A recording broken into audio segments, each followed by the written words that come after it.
So, before I move on to the next little half, any questions or anything, any insights or thoughts you want to share, please just stick your hand up.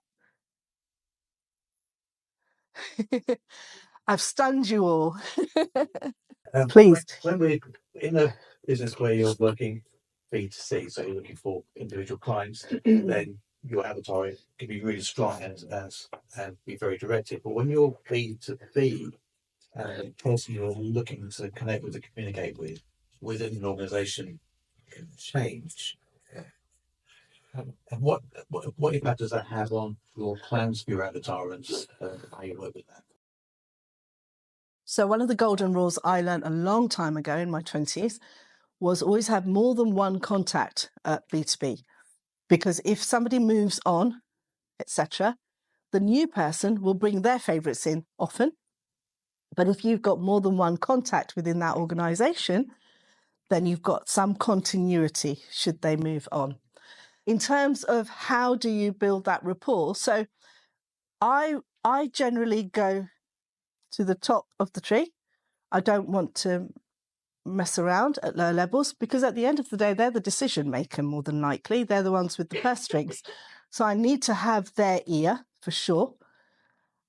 And it's about staying in good contact, which we will be covering later today, because lead nurturing or even client nurturing is really, really important.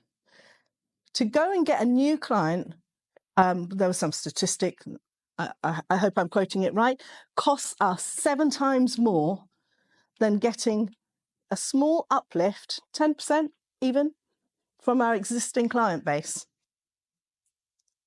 But what do we all do? We do the sale, we deliver, we get very enthusiastic, great job, right, gotta go and find another one. But if we just bothered to talk to those existing ones, even if it's a one-time sale, because I know you're in photography, as we were, of course, nobody's going to have their portraits, possibly not even every year. They do in America, but not here. But what do? I still needed to nurture them because they would be my referral link. Being interested meant that they would come back to me. But also, when I was out and about at, let's say, school fairs, at this time of year, I used to do lots of Christmas fairs. That would feed me leads for the next 3-4 months until the summer fairs, and then that next round would start. Because staying in good communication, they'd be in my sample albums. If they're in my sample, I got to the point for the school fairs, because I knew their information, I would change the pictures in the sample album to be families of that school. That's how specific I got. It wasn't just Leighton Buzzard families, it was of that school. Because I wouldn't know a new person, but if they saw their friend in that album, she worked with them. If it was good enough for them, it's good enough for me. I suddenly wasn't a stranger. So it's managing those contacts and making sure you're always nurturing. Does that help?